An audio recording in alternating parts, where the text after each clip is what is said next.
1996. This Sunday. Appeased. Austin 316 says Bugs Bunny. Like scary movies. Welcome to The Rock. My fellow Americans, this is a momentous occasion. Let's not be too rash. It is profoundly moving to know there is intelligent life out there. And our world will never feel quite the same again. Mars attacks.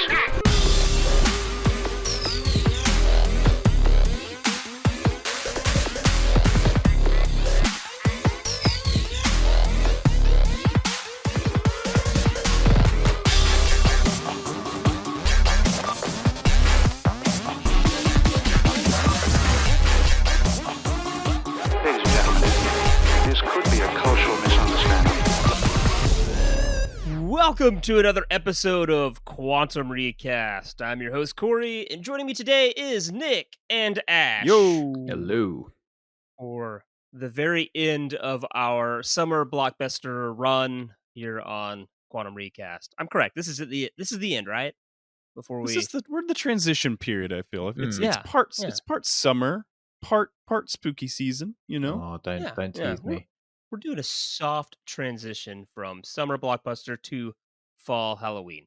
So it's hot. Ash, we want to get out of here. So you picked a good movie for it. So if you clicked on this, you've seen that you've clicked on Mars Attacks with the year 2011 by it, and you've probably Googled, is there a Mars Attack remake you didn't know about? No, there is not. There's just what we're going to do, which is, if you're a first-time listener, what we do is we take a movie, in this case, Mars Attacks, out of its original release year, in this case 1996, and we take it forwards or backwards in time and drop it in a new release year. We're taking Mars Attacks to 2011 in this episode, and we're going to give it a fresh new cast that's relevant to the year 2011. But before you do that, we are on all the social medias. We're even on TikTok now. We figured it out. We're there. Go check us out. And YouTube. If there's a social media, we're on it. Unless there's a new one I don't know about, which is highly probable because I'm 37. So, but someone will tell us and we'll get there. So, but guys, before we dive into Mars Attacks and the year 2011, have you guys seen anything good lately? Any movies you want to push, plug, or tell people to avoid entirely? I have. I'll plug real quick the new Teenage Mutant Ninja Turtles, Mutant Mayhem. Went to go watch that. I thought it was really solid. I thought that the idea of having actual teens play the Ninja Turtles worked really well. They riffed off each other really well. I think they had them all record in the studio together, which really showed on screen. The sporting cast, which was basically just Seth Rogen and friends, was great, and they actually didn't pull too much focus. Ice Cube stood out really well as the villain. Paul Rudd was the standout for me as Mondo Gecko. Cory, I think you'll enjoy him as well if you get to watch it. But I thought the story was well done, as well as the animation style had a unique feel to it, and having fight sequences to no diggity helps too. So, thumbs up. Go check it out, or whenever it comes out on Paramount, check it out. That sounds awesome. I am going to check that out. I'll wait for Paramount myself. Ash, have you seen anything good, bad? I'm probably going to go watch that as well. But no, I went to the cinema, and we had Barbenheimer just go and come, and then we got Mission Impossible, Indiana Jones. But there was a film amongst the mainstream movies called Joyride, which was this all-female American Asian cast about them trying to find their roots back in Korea. And I got recommended this film, and I absolutely loved it. It was such a good film. I wasn't particularly a fan of Bridesmaids. I think that was overhyped, and I think this film should be watched at the cinema. It does such a good job with the female cast, and it doesn't sort of undermine what being a woman is. I think they just go with it, and they're having fun of it. And just when you think the film couldn't go any bonkers, it does, and it's emotional at the right moments. It's just such a fun movie. I loved it. It was so good. And I think it should be considered like a blockbuster in like the same name as the Barbenheimer. But yeah, if you haven't seen it, it's called Joyride. Go watch it. I don't know if it's on any streaming networks in America, but it hasn't reached anything here in the UK. But I think it might still be at the cinema if you're so inclined to go. But yeah, really loved it. Nice. Yeah, I kind of wanted. I saw the trailer for it, and I don't think it ever came here, but definitely would. I was Yeah, like, no, I would check that out. it's cool. I wasn't interested in seeing it. It was a recommendation from a film critic, so I was like, okay, I'll give it a go, and I was pleasantly surprised. It was really a good fun, and just loved it. Amazing film. Awesome. All right. I watched nothing. I mean, I saw Oppenheimer, but I feel like that's old news because I go see everything. What did you after think of everyone else Oppenheimer? already saw it. Oh, I thought it was like a perfect film. Yeah, I thought it was incredible. Corey I like- really loved it. I loved it. I now don't trust people that said Barbie was a better movie, including Nick. I don't trust Nick anymore. So at all. but hey, if I need to plug something, I'll plug Joyride, the 2001 horror film. Just kind of piggyback off you. No one's seen that. Paul Walker, Completely Steve different Zahn. experience. Steve Zahn. It's really underrated. It's a great suspense horror movie. So that's all I got is to plug like a 22-year-old movie. All right. Well, that means we need to dive into Mars Attacks and the year 2011. Just a quick rundown on Mars Attacks if you haven't seen it, which it's kind of one of Tim Burton's maybe under the radar films. If you weren't there for it, I think they wanted it to be a cult classic and to kind of come off as a cult classic. In a weird way, it did, but it didn't at the same time. I think The Little Martians came off in a very big cult way, and that's about Yes. it. Yeah. So you'll see The Little Martians everywhere. But yes, directed by Tim Burton, written by Lynn Brown, Woody Gelman, Wally Wood, who all kind of claimed that none of their actual dialogue made it into the movie. Starring Jack Nicholson, Pierce Brosnan, and Sarah Jessica Parker, as well as just an insanely, arguably too large ensemble cast. It's got anyone and everyone in it, but weirdly for a Tim Burton movie, not really any of his go-to people. It's actually kind of weirdly, there are That's definitely true, people who yeah. had worked with them before, but it's not like the Depps or Helena Bonham Carter's. Yeah. So, but it is essentially the plot is exactly what it is. It's Martians attack Earth. It's kind of a send up to the 1950s alien invasion movies that were all over the place. Actually based off apparently a line of trading cards by Topps in the 60s. Apparently that was Tim Burton's pitch, was he brought out these trading cards. Yeah. And said, look, this is cool. And they said, whatever, dude, you just made a lot of really big movies. You can kind of do whatever you want. And I actually looked those cards up. A full set goes for about 20 grand. If anybody's You're got joking Mars me. Attacks 1962, you got the full set lying around, get them graded, and you can sell them apparently. Oh my god. But the useless critic stats on Mars Attacks, because that's what we care about. We want to know how this movie was received. The IMDb score for Mars Attacks is a 6.4 out of 10. It has a 52 out of 100 Metascore. Letterboxd gave it a 3.2. And I did not bring up Rotten Tomatoes. My bad. Not the Nick, Rotten Tomatoes. Stall. Listen, Okay. 3.2 It's is weird. pretty fair on a letterbox. You know, I think that's in It's my opinion that's pretty respectable. accurate. Yeah. Respectable above. for sure. the film, for it sure. was It's pretty above good. half. Okay, Rotten Tomatoes. It's weird. I always forget Rotten Tomatoes, even though I think it's like the most notable and known movie review. It has a critic score of 56%, and Damn. oddly, the audience score hated it just a tad bit more at 53%. Wow, Damn. So interesting. it's certified rotten on Rotten Tomatoes. It's got the little green Nice. slime, and it's tells you that it wasn't the best movie in the world, though it's a lot of fun. And Roger Ebert. This is actually maybe my favorite Roger Ebert review we've ever had. Oh god. Because it's really rare that I read a Roger Ebert review and feel like he kind of nailed how I felt. So, Okay. pretty much what he says is Tim Burton's coming off Ed Wood, a tribute to the man fondly remembered for the worst movie director of all time.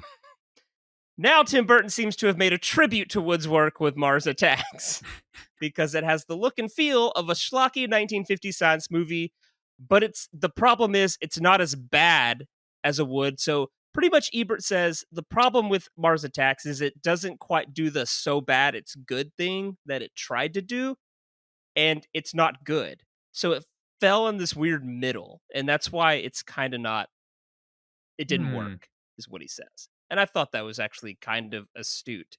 I was like, oh, maybe that's kind of it. I think Mars Attacks was going for something, and it didn't quite click. It wasn't bad enough. Yeah, it needed but to it wasn't be worse. good enough.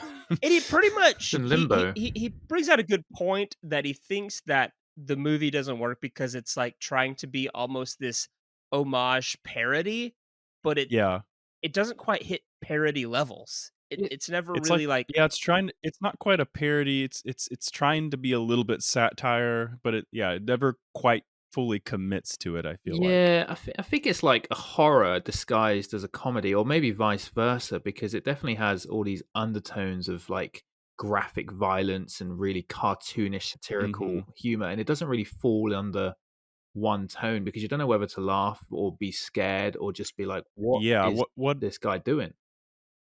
Yeah, 1 minute it's you're laughing, and then when the Martians start to shoot people and they just are vaporized very grotesquely, you're like, oh. Yeah, you're kind of like, and the thing is, serious. The thing that you can't really believe as well when you watch it, it's done by probably a director who had the run of his life leading up to this movie, and also the cast is all involved in this, so you have to take it semi-seriously, and you're like, how did they get this cast in this movie?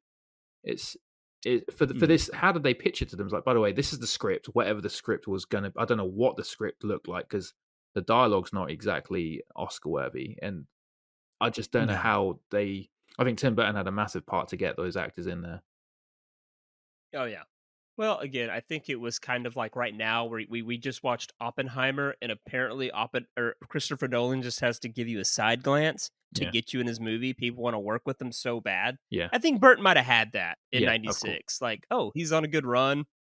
I'll go do this. Yeah. But before we dive too deep into Mars Attacks, we have to really figure out the year we're going to, right? We really want to get a feel of 2011 because we're bringing a pretty weird movie into 2011. And the mid-90s are weird. It fit perfectly in the mid-90s. Yeah, it was a confusing identity crisis of a time. 2011's a little more, it's a post-Dark Knight world that knows what it wants. So let's see if it fits. And by doing that, we need to figure out what people were watching, what the cinephiles were watching, and what Hollywood was doing. So, what people were watching, the top 10 at the box office in 2011 for movies released in 2011 is as follows. Coming in at number 10 is Marvel's Thor. Coming in at number 9, Sherlock Holmes, A Game of Shadows. Number 8, Cars 2.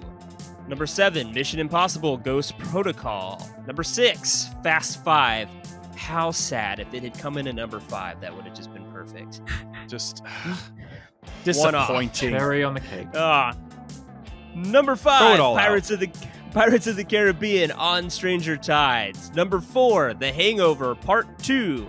Number 3, The Twilight Saga Breaking Dawn Part 1. Number 2, Transformers Dark of the Moon? Was it supposed to be Dark Side of the Moon? Yeah, I think so. No, it's Dark of the Moon. Is it not? Is it Dark of the Moon? It's Dark of the Moon. Dark Side of the Moon. What? Sounds like someone had a stroke when writing down the subtitle. Michael Bay must have just all right. Pink Floyd put out a lawsuit. And mysterious. Yeah. Like, no. Floyd said, no. No.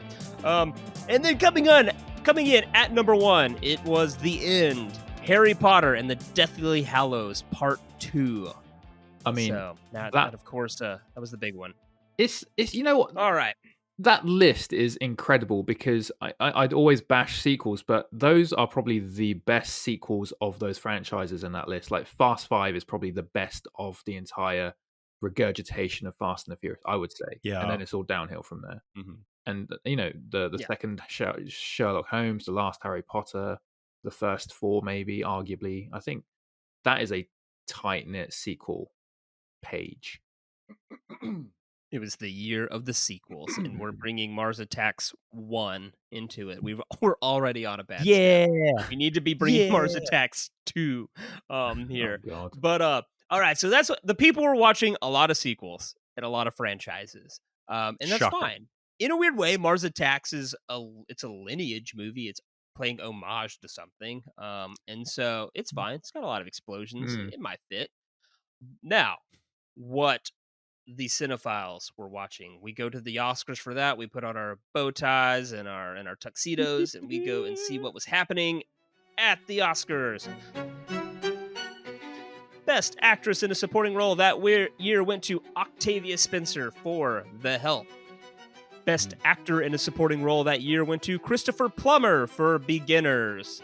Best Actress in a Leading Role that year went to Meryl Streep for The Iron Lady. And Best Actor in a Leading Role went to Jean Dujardin for The Artist. I remember that year. Oh, that's that I year. did not enjoy the Oscars that year because I don't think I'd seen anything. Best Picture, the nominees were Warhorse, The Tree of Life, Moneyball, Midnight in Paris, Hugo, The Help, Extremely Loud and Incredibly Close, The Descendants, by far the best movie that year, and the winner was, of course, The Artist. So, That is man, I saw all of the losers, and I did not watch The Artist. Have you still not seen The Artist, Corey? I've never seen The Artist, but I've seen every single one of the losers. So, Oh, dude, it's a great film. I love it. It's funny that The Artist is this year because it itself is a throwback to the silent film pictures. Like it's Singing in the Rain just without words and music, basically. Yeah, sort of the creation of silent movies. That Oscar was quite special because I think 5 of those movies had something to do with France or Paris. Hugo, Artist, Midnight in Paris, The Artist. I think 4 or 5 of them were set or had something to do with France, which is quite a cool fact. Yeah. Hey, that's a good observation. Mars Attacks has a key scene that takes place in Paris, It so sure this is does. good. There we go. This is good. Vive la France. We're getting it. So, we watched the Prime Minister of France get vaporized in a spaceship. That scene blow up is the so Eiffel Tower. funny. It's not real pro France, but France is in there nonetheless. And then to decide what the Hollywood was doubling down on, we usually go to the twin films there and bring that up. Have we been to 2011 before? Nope. This is the first We've First never time, been here? baby. This is a what's debut. the first time in 2011? First timers. Yeah. Oh man, okay. All right then. 2011. What was Hollywood doubling down on in 2011? It looks like a little bit here. No Strings Attached and Friends with Benefits both came out in 2011, Yes. which are just romantic comedies about friends who want to have casual non-committal sex. All right. 2011. Playing it loose and fast. All right. And then we had 2 movies based on the 1912 novel War of the Buttons, Jan Samuel's War of the Buttons, and Christophe Bariate's War of the Buttons. That sounds like definitely one of those movies that split into 2. Like Christophe and Jan just got in a fight and they just went off and made their own War of the Buttons. They said, free domain. We can both make it. Nobody can. There's And no then, of rules. course, and then kind of cozying up to 2012, The Raid and Dread both came out, both law enforcement officers infiltrating tall residential buildings in pursuit of a crime lord. So, yeah, Interesting. double down on a little bit in 2011. Sex Both of those are and pretty crime. good. Yeah, they were. And then whatever War of the Buttons was. So, I think Mars Attacks can fit. You know, Yeah. I was going to say that us adding Mars Attacks here kind of creates a twin film very loosely because Cowboys versus Aliens Oh gosh. lands in this year as well. Which That So was a wild that's movie. great. Which pays tribute to the fact that it was doubled down with Independence Day when it came out. So There you go. That's true. That's one of the reasons Mars Attacks did not perform super well at the box office was Independence Day also came out in 96. So oh, sorry, I missed one. No, actually, whoa. Mars Attacks kind of falls into this one. Extraterrestrial Seeking a Friend for the End of the World, 444 Last Day on Earth, Melancholia all came out in 2011 and they're all apocalyptic science fiction films. Melancholia Oh, is wow. such a good film. So I'm just gonna say I think Mars Attacks fits right in there. So There you go. So it's a good end of the world kind of movie. Well, guys, that's what people were watching. That's what cinephiles were watching, and that's what Hollywood was making. Did you guys have any notable films from 2011 that you just love, or even maybe you're planning to watch? Ash? Well, 2011 was a very, very hard pack year, so I'm going to stay away from sequels. I really enjoyed The Adjustment Bureau, which is this sort of Matrix meet Inception movie with Matt Damon. I actually think in some ways it's better than Inception. If Hans Zimmer wasn't involved in Inception, I think it's sort of a story about fate and it being controlled by a higher power and him trying to find the woman he loves. And little ripple effects. It's a very good film. Emily Blunt, Matt Damon reunites them from Oppenheimer, I guess. That's probably why they had such good chemistry in that movie behind the scenes. But yeah, really good film. There's also another apocalyptic film called Take Shelter. I think Michael Shannon's best film. I really love Michael Shannon. I think he needs to be in a lot more stuff. Won't ruin the movie because there's a bit of a spoiler in it, but it's such a good film in terms of just visually how the film was done. And then there was a film kind of like the downside of not downside, but a lower version of The Big Short, which was Margin Call, and had an ensemble cast. Kevin Spacey, Paul Bettany, Jeremy Irons, Demi Moore, Stanley Tucci. It's a crazy film about the 2008 recession done over one night, and it's an incredible film. A real star-studded performance by everyone in that film. And Zachary Quinto, of course, is in that too, and he's sort of the main character we follow. What about you, Nick? So 3 that stood out to me looking back over this year, obviously there was the rom-com that has kind of stood the test of time, Crazy Stupid Love. That's Ryan Gosling, Emma Stone, Steve Carell. I think it's just really well done and has a lot of great moments in it, especially like the backyard fight sequence that happens. Definitely stands out. It's TikToked all the time. David Lindhardt. Just because, yeah. And then Rango, the animated movie starring Johnny Depp and Isla Fisher, if I could say that name right. It's a Gore Verbinski film. He's the Pirates guy. He did all those films as well as Mouse Hunt. For those of you that love that movie, but that one was a cool one. They recorded everyone in the room acting out the scenes together, and then they added the really weird animation to it. But I think it's pretty fun. And then, of course, one of my personal favorites from this year is Drive, the Ryan Gosling, Nicholas Winding Refn movie. Yes, that my cinephile is showing, Corey. I apologize, but yeah, I do enjoy it. So, well, Nick named 2 really awesome movies and then a really dumb movie. It has a great. It's about balance, Corey. It's a good opening 10 minutes, and then it sort of goes downhill after that. All right. Well, I love Scream 4. I think it's one of the best Scream movies. It came out this year. I think it's probably the last good Scream movie, Scream 4. Then there's a hidden gem I really like called Sanctum.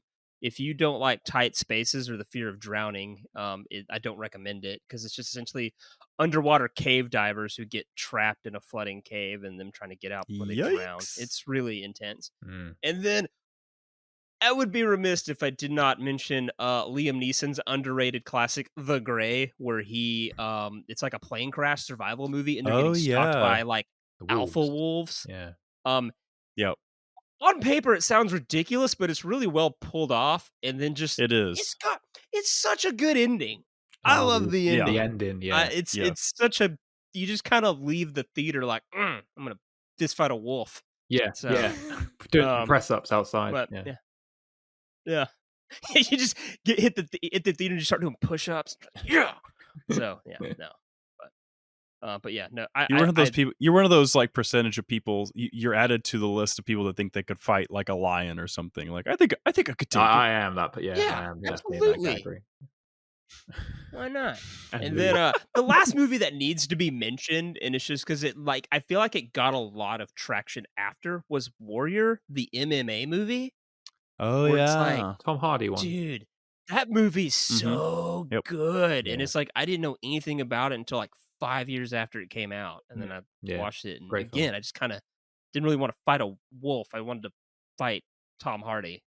And Yeah. so Going to use UFC martial arts to fight the wolves, Cory. it's like it's you do a double feature of 2011's Warrior and 2011's Real Steel if you're more into robot fighting. If you were into Rock'em Sock'em Robots. That was a fun film. I love that film. It's a good. It's solid. Real Steel is just one of those movies that had no right to be as good as it was. Exactly. You're like, this That's is kinda exactly ridiculous. the perfect description of And that then you film, watch, yeah. you're like, oh, it's kind of good. My bad for judging something like the internet. How dare we? All right. So that's 2011. So bringing Mars Attacks here does just while we're on the subject of 2011, would it change much bringing it here? Yes, I think it does. I think it exists in a very small gap in the 90s where it got away with being what it is, which is completely satirical, cartoonish, and you still don't really get what the film is trying to be and how Tim Burton directed. Everyone is like, are they taking this seriously or not? And I think, I mean, just looking at what came out in 2011, there's a lot of serious films coming out with some very serious backdrops. There's Some dark times. it's and there's solidified sequels. They're good sequels as well. So Mars Attacks doesn't really have a place here unless it changes its entire tone in terms of this, because the satirical world of Mars Attack doesn't exist in probably this decade, let alone 2011. I mean, what do you reckon? Does it change the entire movie to more Independence Day than Mars Attack? I don't know. I think maybe the fact that it is so dark and we have things like we have the Marvel stuff like Thor coming in, we have Hangover 2 showing up. So there are raunchy comedies and stuff. So maybe there is a spot for some kind of satirical thing to be placed here. My thought when you're taking it from mid 90s to early 2000s is I thought of it slightly more on like a political standpoint, because you're going from the Bill Clinton era to the Obama era. And so like for me, it's like the perception kind of changes, like how maybe the president is viewed to an extent. Like you're going from they're both Democratic presidents, but it's also like you're going with a younger president. So yeah. It and then you're post the Bush era and stuff. And so I don't feel like we're at a point. Maybe this is the start of a point where people start commenting on 9/11 more in a satirical way. I mean, you had movies about that era that were coming through, but I just wonder if this is the moment where that you have an opportunity to be like, here's a little commentary on how we view the government and politics in the United States at this point in time. Yeah, and that's a very good point. And even this movie as well, I mean, it puts a middle finger up to politics, and it puts a middle finger up to just sort of the government and society and how backwards it is, and you sort of need to laugh at it. And I don't know if you can get away with doing that in 2011 in a realistic way. And another thing as well, I mean, these are based on like cards. This is not based on a cartoon or a show. It's based on some cards. So the fact that they're very cartoonish aliens in 1996, when they had the ability maybe to, you know, because Independence Day came out and they had aliens that were believable, I would say. They had the tools to do it. I mean, do you get rid of the cartoonish, iconic aliens in 2011 and go for something more realistic, or does that completely wipe out the film altogether? I feel like the aliens are kind of the iconic part of the movie. Like I feel like that of everything, obviously Jack Nicholson, Michael J. Fox, Pierce Brosnan, you know, all this large stellar cast is there. But like when you think Mars Attacks, you think of little aliens that are almost Looney Tune in nature. Yes. And so I wonder, I wonder if you try to make them realistic, does it are you changing the tone? Are you taking it away from the fun that's trying to be had there? I think there's still a space for satirical stuff, and there's a space for them to still have that energy about them. I just think kind of like what's been brought up here is that, Burton originally wanted the aliens to be stop motion and only did CGI because the budget didn't allow. So I think I think there's a space where it's kind of like, okay, it's like Sonic the Hedgehog. They tried realistic, did not hit. So luckily they were like, let's do a change up here, and made him more cartoonish and just fit the tone of the movie better. So I think that you might run into a similar situation, like if you try to make them scary aliens or realistic, that it might throw off things, depending on if you're going for a satire movie or a comedy. Well, that's exactly the point as well. I mean, if you just look at the two posters, you look at Independence Day and you've got a UFO, and then you've got Goldblum, Pullman, and Will Smith. You look at the Mars Attack posters and you have the aliens front and center, and you've got every actor in very small boxes on top. So you can see where the direction is. I think the aliens kind of need to be the same in 2011. They need to be the eye-popping big brain. I think you don't change a thing there, but they have the possibility to do it, and that's why I thought it'd be interesting to take it and see, can it survive without the tone it had in 1996. I don't know, maybe it doesn't.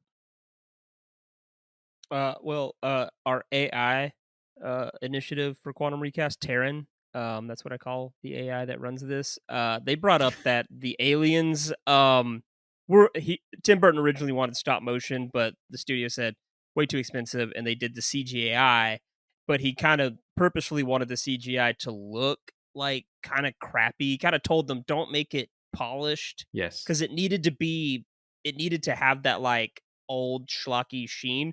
In 2011, do you think they kind of go that same route, or do you think because of where CGI is, they just look really good? Well, that's it. They look really, really, really good. You make it look good and you lose the film, I think, because that even that opening sequence, which I think Roger Ebert said was very like Salvador Dali, the very surrealistic fire on the cows running down, that scared the hell out of me when I watched it. And it was awful special effects, but it was scary as hell. Like the concept of it, who would but you make that realistic and you kind of lose that a little bit. And I think if you actually sharpen and polish the special effects, I think you lose the satirical nature of the movie altogether, which is why if you bring it to this year, you're getting provoked to do it because it's there at your fingertips, but do you touch it? I don't know. I think the thing is that the CGI in the 90s doesn't age the best, but I think in 2011 you have the better ability to meld together the practical with the CGI, and while you're still going for a cartoonish look, I think it can blend better with the world and the film. Yeah, in the 90s, it would have been like the CGI people would have been like, but this is new and we don't want it to look bad. In 2011, they're like, oh yeah, we can make this look bad but good kind of thing. Yeah, exactly. So, bad but good. 1996 went after cows really hard because we also had Twister the same year. So it's like you had flaming cows and tornadoes just tossing them around like Beanie Babies. It's nice. Cows were the stormtroopers of 1996. Did that go after cows? Do what? What else did you say? I said the cows were stormtroopers of 1996. I thought you named another movie that went after cows. I was like, are you serious? I was like, I'm trying to think of one right now. All right. So Ash, you chose this movie. I did.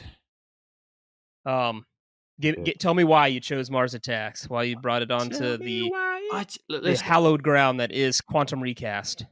Mars Attacks is just, it's got one thing going for it. It breathes ego and confidence from someone who had the run of his life.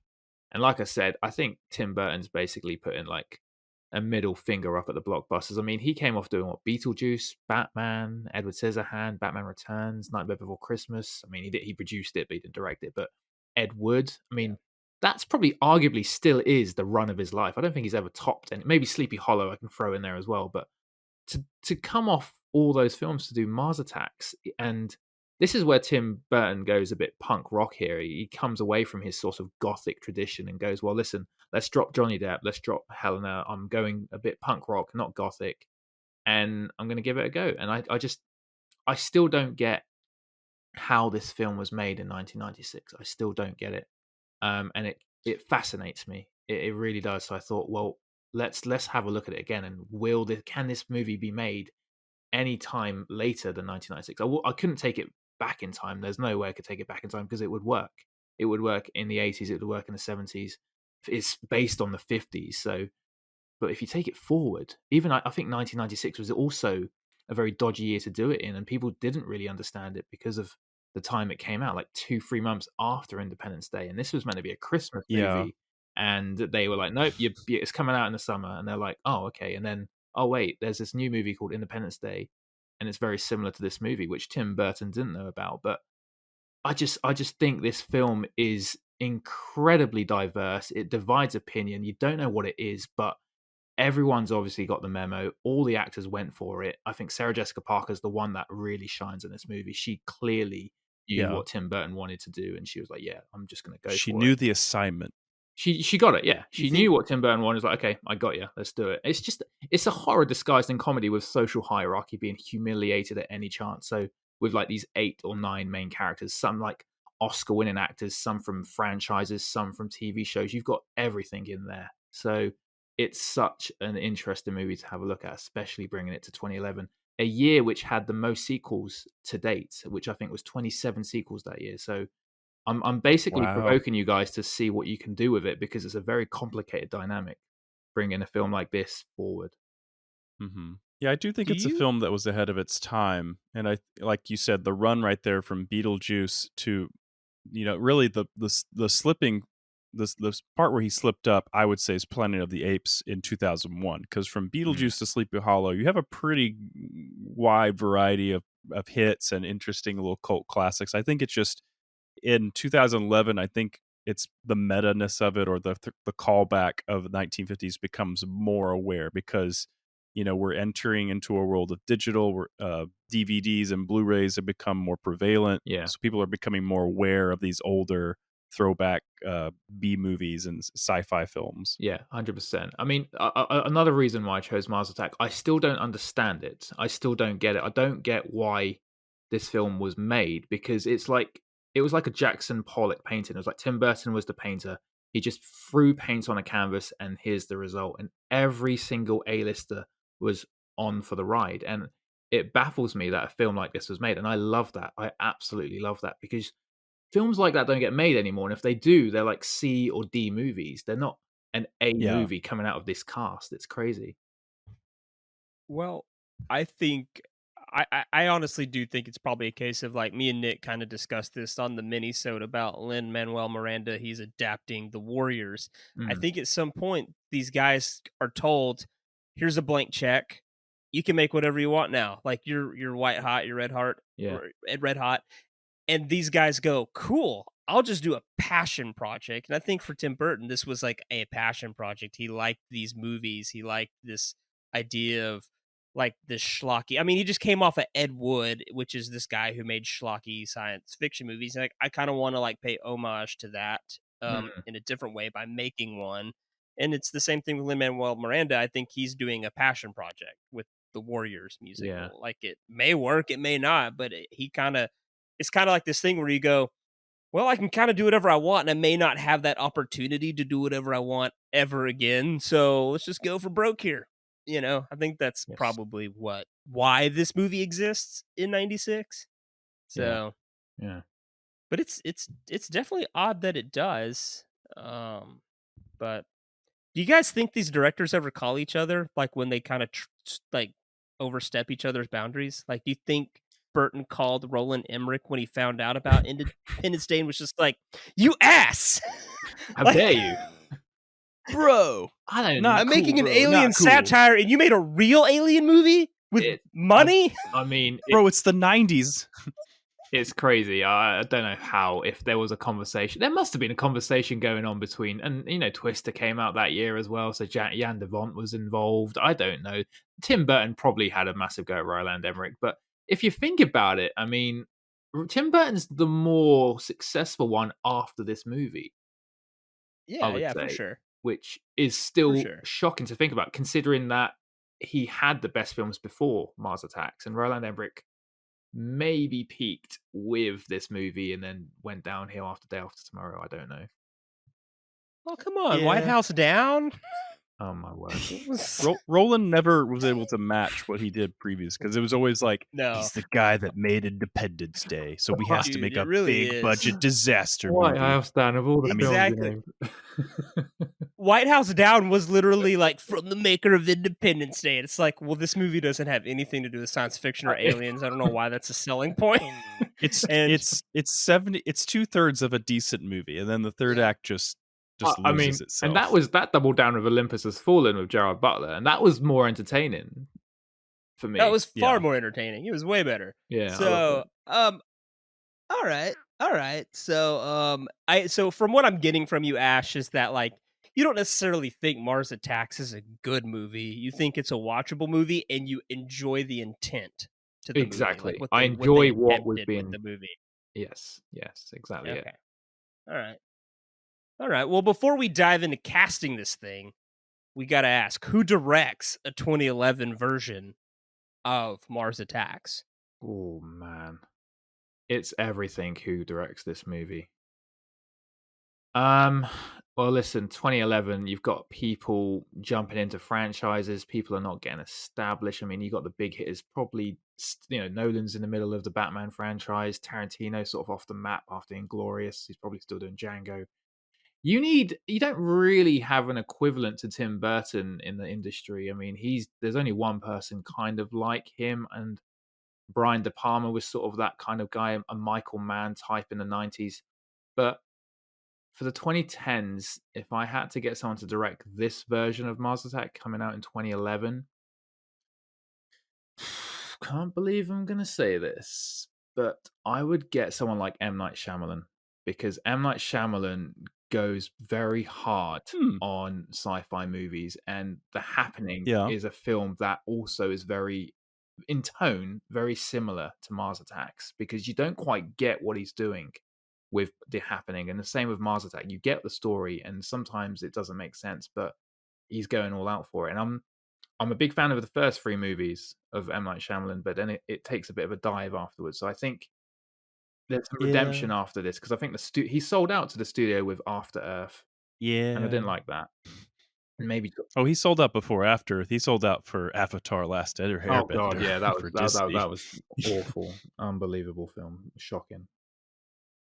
Yeah. So yeah, I'd say M. Night kind of Shyamalan. see that. Yeah, it would be interesting to see him try to tackle satire, and try to avoid the twist that would come. He does have his comedy elements in all of his movies. He does have that humor. That's true. He has this That's weird true, humor yeah. in all of his films, which is almost a bit satirical. Yeah. I think who I would throw at it would be the Coen brothers. They're kind of in their like serious mode right here, a year after True Grit and a year or so before Inside Llewyn Davis. But I think that they can nail that kind of looniness and silliness. And Tim Burton, there's this crossover of like cowboy that the Coen brothers and Tim Burton like touch upon, and I think that that's the sweet spot that I'm talking about right there. Yeah. No, that's not a bad one. I'd love to see them do a bit of a. They've never really touched sci-fi, but it'd be very interesting to see it. Yeah. No. But I think like the humor and like the satirical tone they could nail. Yeah, no, for sure. I mean, they did do Fargo, and I know they have nothing to do with the TV series, but I don't know if you've seen season 2 of Fargo, the TV series. That I haven't. No. brushes. I won't spoil it, but that brushes into a sci-fi element, and it still holds a bit of Coen brother tone to it. So nice. Okay. So I see it. Yeah, I need to watch that. It's good. I love it. It's so good. So, I mean, who I would hire? I would probably hire Terry Gilliam. Who's one of the members of Monty Python, but he became a filmmaker in his own right, and he just made really weird movies. But the guy I think that you really hire is you just pull Mel Brooks out of retirement and let him go at it. And you probably get a really great satirical 50s alien movie. So, Blazing Saddles. That would be great. I would enjoy that. That could work, and that would draw in the cast as well. So yeah. Oh yeah. Do we get Gene Wilder as the president then? Is Gene Wilder? Ash, I need to change my casting, Ash. Gene Wilder as the president. Oh my word, Willy Wonka, man. How fitting since Maybe Tim be Burton like did his Charlie and the Chocolate last Factory. role. All right. Well, guys, we've dissected Mars Attacks. We've dissected 2011. I think we all in the right frame of mind to properly cast Mars Attacks as if it was made Okay. in 2011. 2011. Help me, I'm poor. You're gonna survive. I drive. Love you so dead. We had a big night, Let's finish this the way we started. Together. You have arrived. Ash, you chose this movie, therefore you are sitting in the director's chair. You have sent me and Nick a cast list. You've given us a 30 seconds or less list that we will just kind of speed cast, and then you've given us a main cast. And Nick and I have prepared our cast list, and we're going to pitch our actors to you, and you will decide who gets to play what role. However, Nick and I are bound by rules. Rule number 1, anyone that Nick and I try to cast in 2011's Mars Attacks must be alive in 2011. We cannot use our time machine to bring anyone back from the dead. Rule number 2, anyone that Nick and I bring to you must be free to do so. They cannot be incarcerated or in prison or otherwise. Just don't have the freedom to be in a movie. Rule number 3, anyone Nick and I cast in 2011's Mars Attacks must be already an established actor. We established that they must have one acting credit at least in 2011 or prior to on IMDb. They have to be a working actor. And then rule number 4, anyone Nick and I bring to you, that actor will lose all major film roles in 2011.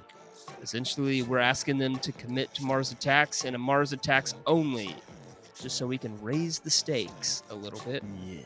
But we don't count TV or Broadway or anything like that. They're still free to go do that nonsense. But they will lose any major film roles. There are power-ups in play just to keep things interesting. Ash, you have 2 power-ups as the director. You have the old switcheroo, which means at any point during this episode, you can retroactively switch any 2 actors that are already on the board in their respective roles. Sometimes you just want to make things look a little nice and tidier. And you can get strategic with it as well. And then your big power-up is the director's override, which is at one point during the actual casting of a role, you can tell Nick and I to F off and put your own person in play. You can use that once and once only. And so those are the rules of Quantum Recast. All right, so we need to cast our 30 seconds or less. These are characters that we love, but we just don't have the time or mental bandwidth to deep dive into each and every character, especially for a movie like Mars Attacks, which has 20-something like main characters. Apparently, Tim originally had like 60-something main characters in the studio set. Let's scale that back. So the cast that you have given us, Ash, is as follows. Louise Williams, which was played by Pam Grier. Jason Stone, which was played by Michael J. Fox, which would be his last film role for like nearly a decade. There's actually you can tell in this movie his Parkinson's is coming in. He's been diagnosed and the symptoms are starting to show. Barbara Land, played by Annette Bening. Taffy Dale, played by Natalie Portman. Press Secretary Jerry Ross, my favorite character in this movie. Martin Short. Billy Glenn Norris, played by Jack Black. The Rude Gambler, played by Danny DeVito. The Martian Girl, played by Lisa Marie. And then Tom Jones playing himself, Tom Jones. That will be our 30 seconds or less. So, Ash, I'm going to hand it over to you. You will just say the character's name, and Nick and I will speed toss you an actor, and then you will just decisively pick. Thank you, Cory. Okay, right. This is all about the cast, guys, so no pressure. All right. Okay. I'm going to start with Louise Williams. I'm going with Regina King. Taraji B. Henson. Regina King. Yes. Jason Stone. Topher Grace. Damn it, that's good. Jason Bateman. Ooh, Bateman. Oh, Bateman. I've got to go Bateman. Loved both. Whew. Loved both. Okay, Barbara Land. Helena Bonham Carter. That's right. We're doing it. Ooh. Drew Barrymore. Oh, why is it? That's pretty good. That's a good one. Oh, so I'm going strategical. Drew Barrymore. Okay. Taffy Dale. Give me Kristen Stewart. Ooh, Twilight this thing up. I brought you Green Room's Aaliyah Shawkat. Give me Kristen Stewart. I like that. Yes! Press Secretary Jerry Ross. May he rest in peace, Mr. Paul Rubens. Pee-wee Herman. Pauly Shore.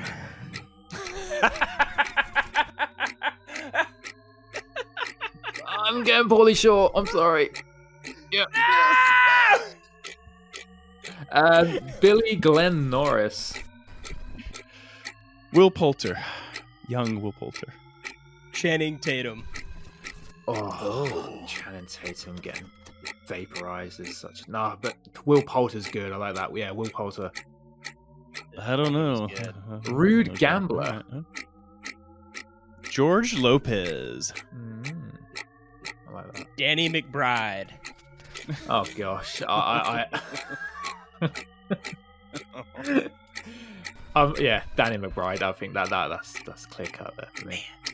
Martian Girl. Mad Men's Christina Hendricks. Ooh, okay. I brought you Kim Kardashian.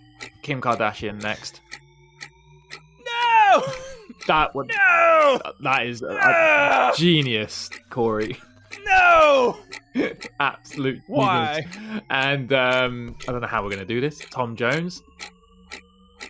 I'm just bringing you to play herself, Cyndi Lauper.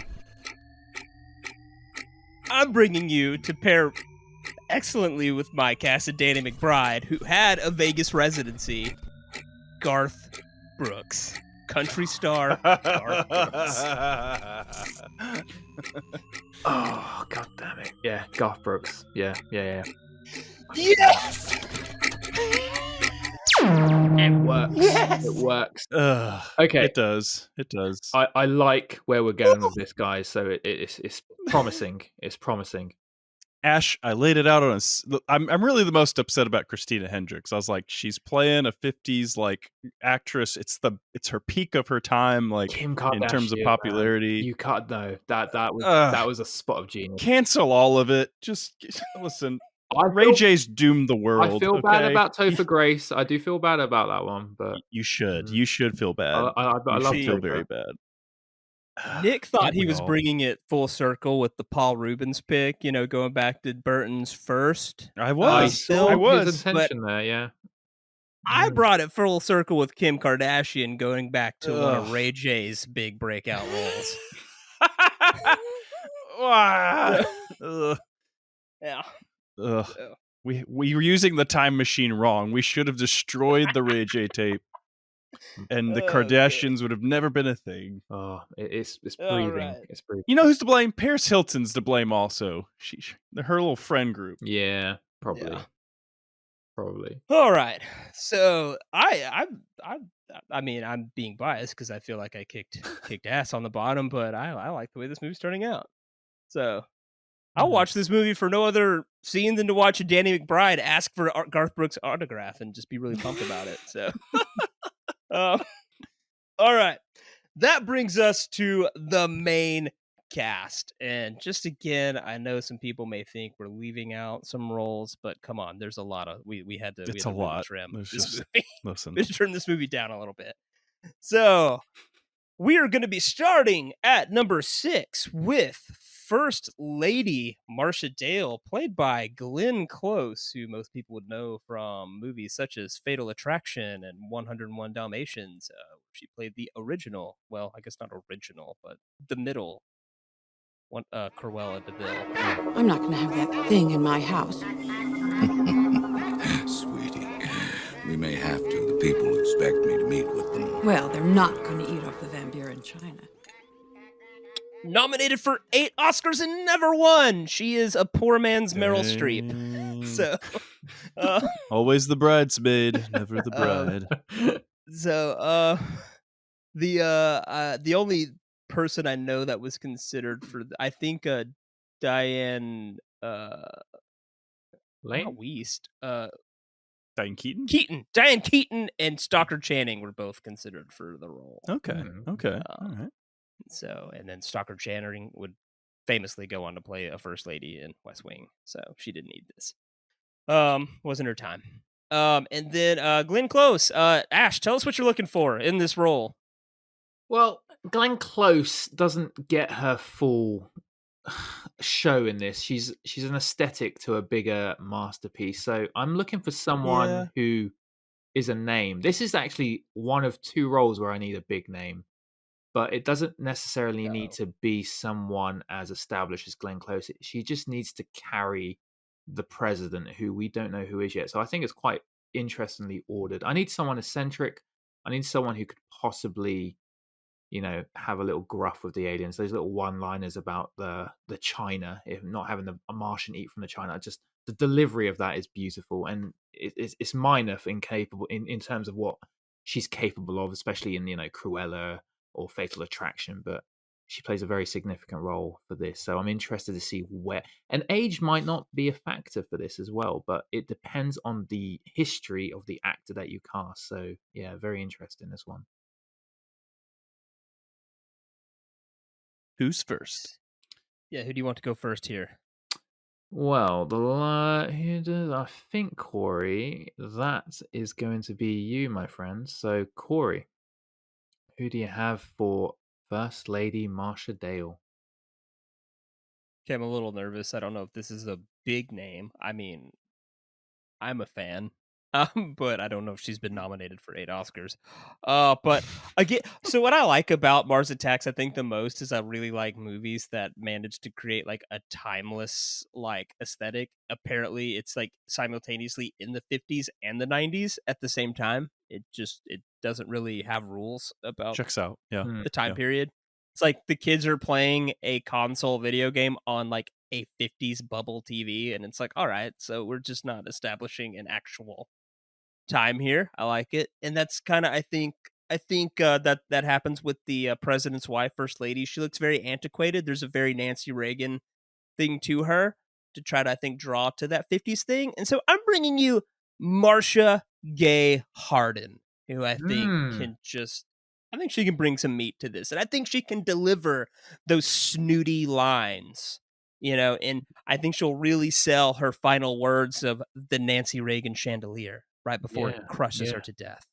I actually really like that. I absolutely love her in The Mist. I think she carries that entire film, if I'm being honest. She really does. that lady. Okay, got it. She's actually more established than Glenn Close, if I'm being honest. She's actually won an Oscar where Glenn Close hasn't. But Glenn Close is a bit as more of a bigger mainstream name. Yeah, she definitely carries The Mist, because you definitely don't like her. You hate her, and she doesn't. Yeah. If you show emotion towards a character, then the actor's doing a good job. That's the rule. So she's killing it. Now, is she a name, though? That's the thing. Like, she's in these movies. She's in Mystic River. She's in The Mist. But she's definitely one of those faces you recognize, and you go, "Oh, it's that lady." Yeah. I remember her. I like her. She's definitely capable of doing all the deliveries. Is she doing anything this year, Cory? Oh, man, did I check any of that? Well, she's doing a few TV movies, Cory. The good news. That's good. Other major movies are Detachment and Someday This Pain Will Be Useful to You. So, you don't need that. She's coming off of Whip It, which is a great movie. The roller derby movie. Ellen Page. 2009, Elliot Page, I should say. Yeah. Yes. Yeah. Yeah. Oh wow, The Mist was 2007. I thought it was later than that. Okay, all right. I'm thinking about that. I like it. It's good. It's a good direction. I like that, Cory. All right. Okay, Nick, who have you brought to the table? I'm bringing you someone who is just in this period of time has just become kind of a name or becoming known. She first kind of popped on the scene, I think, in Up in the Air. So I'm bringing you Vera Farmiga. Most people probably know her from the Conjuring series, but this year she's playing a supporting role in Source Code, which is a great film. But I think she isn't a necessity. That's a Jake Gyllenhaal vehicle, so I don't think she's a necessity piece to it. I think she can switch over here and have more fun. Yes. I think she can ride that line, kind of like Cory's talking about, like can kind of play into like the 1950s or Reagan-esque vibes. But if we want to like kind of upgrade a little bit, she definitely can give off first lady vibes, and that's kind of what I was reading into with her for this role. And I think it's a role that she can sink her teeth into and have a little fun with on the satirical side as well. This is very interesting because I'm thinking very tactically about something right now with Vera Farmiga. She's a very, very good actress. She actually has a very interesting role in a Ricky Gervais movie with Eric Bana. I can't remember the name of the film, but it's a very good film, and she plays a very good character. But it's not this role I had her for. But she could play this role too. With Marcia, Marcia's good. I like her too. Here's the sort of conundrum I'm having as well. It's very hard to cast this person if I don't know who the president is, and I'm not going to find out. So I have to go with a instinct on where it's going. So in terms of a tactical play, I will openly say I prefer Marsha Gay Harden, but tactically I'm going to pick Vera Farmiga.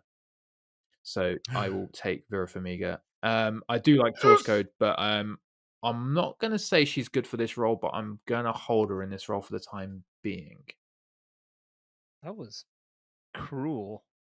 Thought I had it, and then you just really, kind of you really teased him with that. Yeah. It's a good pick. It's a great pick, but there's something more to Vera Farmiga. Thought I had it, and then sorry, Cory. pulled it away from Doesn't me feel good, does it, Cory? Yeah, I feel awful. Oh, Cory, I'm sorry, man. I'm sorry. But Ash is a cruel mistress, Cory. I need this film to be right. It has to be right. All right. Ugh, Who's okay, next? all right. Next, coming in at our number 5 spot on the main cast is Nathalie Lake. We're speaking with Professor Donald Kessler of astronautics. Professor, isn't it weird that we sent a space probe to Mars and we didn't even find anyone? Played by Sarah Jessica Parker, and it's an interesting role. She's playing like kind of a vapid, almost Hollywood insider, TMZ type of a journalist, and so she is obviously dating our Michael J. Fox in the movie, who is not being played by Michael J. Fox in this movie, also not being played by Topher Grace either, Nick. Who is like a more like, I guess he's more of like a credible kind of source journalist, and she keeps getting like the the fluff on pieces, this Martian thing, and so he's real jealous. But he's vaporized pretty quick. She ends up in a love interesting with our Professor Donald Kessler in the movie. But all that happens when her head is attached to the body of her chihuahua, because I guess the Martians are just cruel like that. And they're just a bunch of Sids from Toy Story. They like to take things apart, put them together, see what happens. So I'm sure this is not the first time in Hollywood that one head has had a romantic thing with just another head. I think just two heads falling in love, but we have it here in Mars Attacks. So it's what probably happens inside Futurama with all the old celebrity heads. They just fall in love with each other, and exactly.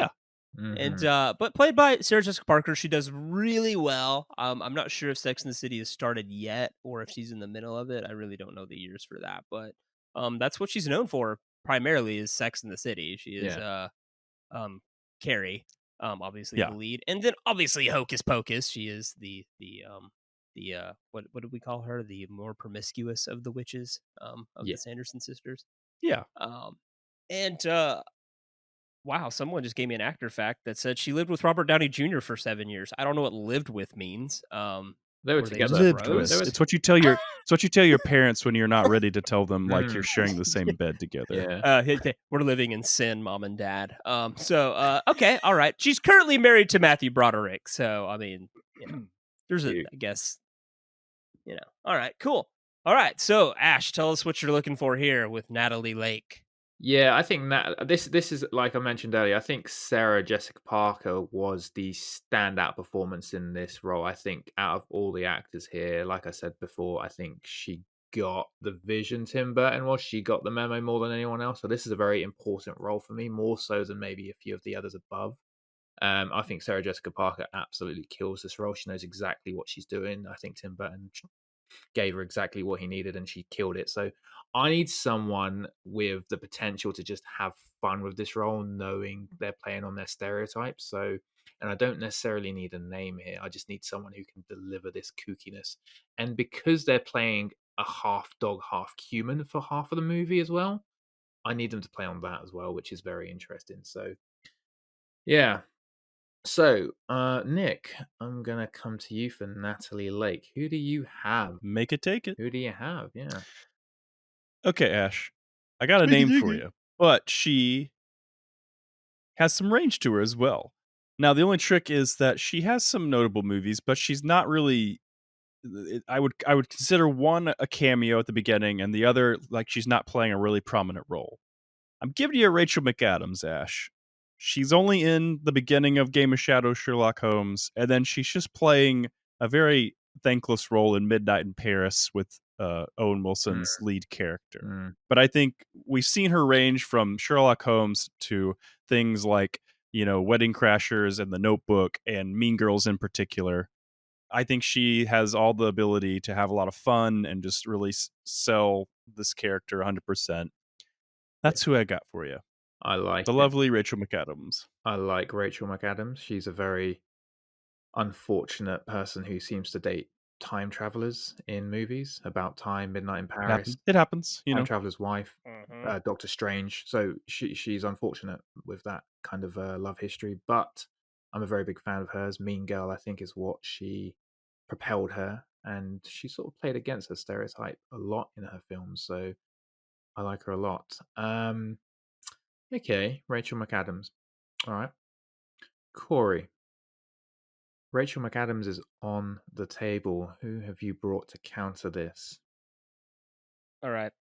So I'm with that last casting, I'm realizing that I didn't look up what anybody was in, so I'm kind of playing blind. I don't know what I'm killing. Apparently, it's been a while since I've casted, so apparently I was just being willy-nilly with the rules here.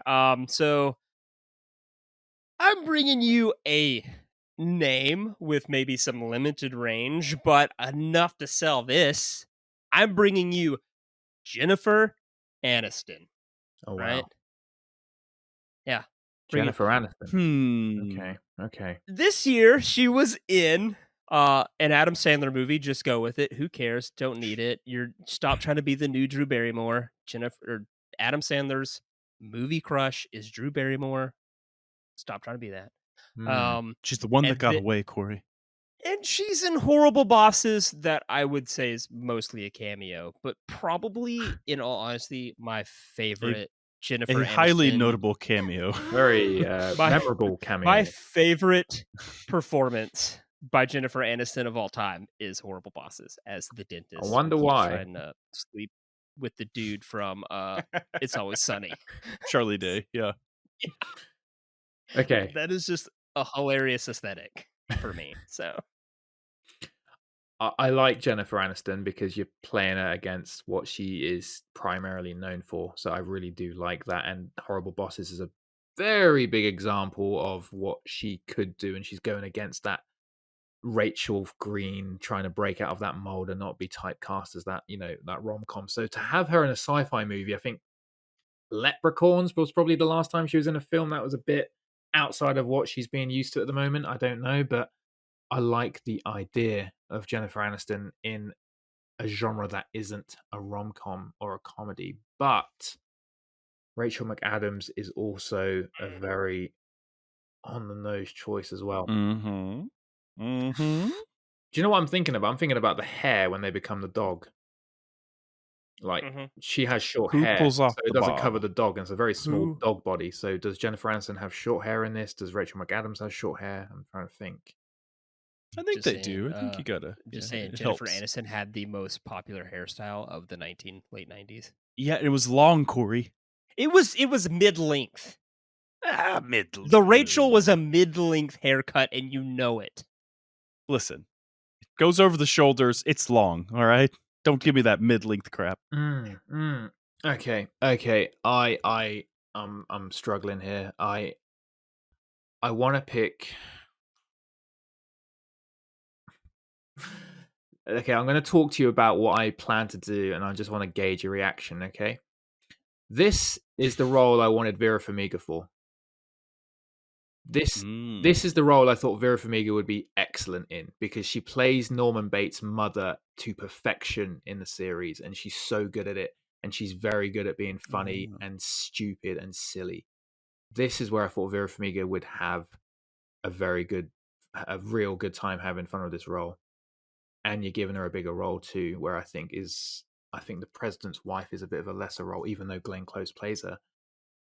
But if I did do the switcheroo, I need the President's Wife to hold her own, and I'm picking out of Jennifer Aniston and Rachel McAdams as the President's Wife, both quite young, which isn't necessarily a problem depending on how old we go, but that might be okay because we're sort of fitting the Obama crisis, like you're saying, with 2011. So a young President's Wife with a slightly older president is okay. It could happen. This is my thinking. I'm just thinking out loud. I'm trying to get to a conclusion. I think I've come to it. I will do the switcheroo. I do want Vera Farmiga. I'm going to trust you with the male casting of the rest, and it's totally up to you to bring me some good male casting. But yeah, Vera Farmiga, I'm doing a switcheroo. I want Vera Farmiga in this role because I want Nathalie Lake to be perfect, and I think Vera Farmiga is excellent, and I am going to pick Jennifer Aniston as First Lady Marshall because I think giving her a big part in a sci-fi is exactly what she needs to sort of further that career from getting away from these. Yeah. So, I think. Nick, I think maybe she. if the president was a time traveler in this movie, you would have got it right, Nick, but you didn't. Maybe you time traveler. Now. So yeah, I'm picking Jennifer Aniston, and then I'm switching her with Vera Farmiga. Yeah, I think Jennifer Aniston fits more for the President's Wife. I think Rachel McAdams comes off a bit too young. Yes, I think she fits Lake better than she does First Lady, for sure. And she has that authority about her as well, especially with the scene with the China and her watching TV. I think she could. Yeah. So yes, Jennifer Aniston. All right, well, Ash has pulled out the switcheroo power up. That one is now off the table. He still has his director override for the rest of the cast. Well, if Nick had just casted right and put Vera Farmiga here, we would have had Marsha Gay Harden as this cast wouldn't look the way it does. I'm sorry. I apologize for everyone right now that Nick can't play this game right. Listen, Corey. So that brings us to our number 4 spot. Byron Williams, who is played by Jim Brown. A weapon! Clown outfit! It's me!